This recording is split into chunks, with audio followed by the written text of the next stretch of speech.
جو عورت تم پر عاشق تو ہوتی ہے مگر ظاہر نہیں کرتی، وہ تمہیں دیکھ کر یہ 3 حرکات ضرور کرے گی۔ نمبر 1، تمہیں دیکھ کر اپنی چال بدلے گی۔ نمبر 2، خوشی کا اظہار کرے گی۔ نمبر 3، خواہ مخواہ مسکرائے گی۔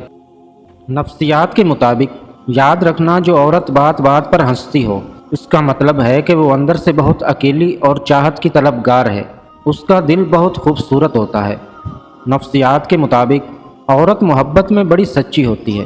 وہ اپنے محبوب کے لیے سب کچھ کرنے کو تیار رہتی ہے۔ عورت کی محبت زیور، کپڑا، بنگلہ اور گاڑیوں سے نہیں ملتی، بلکہ عورت کی محبت تو ایک پیار بھری نظر اور پیار بھرے جملے کی عوض مل جاتی ہے۔ نفسیات کے مطابق عورت کی محبت واقعہ محبت ہے یا صرف دھوکہ ہے، اس کو پہچاننا چاہتے ہو تو اس کی ایک بات پر نظر رکھو۔ اگر عورت کی محبت سچی ہے تو وہ مرد کے کڑے سے کڑے حالات میں بھی اس کا سہارا بن کر اس کا ساتھ دیتی ہے، اور جو دھوکے باز عورت ہوتی ہے وہ مرد کو مشکل وقت میں اکیلا چھوڑ دیتی ہے۔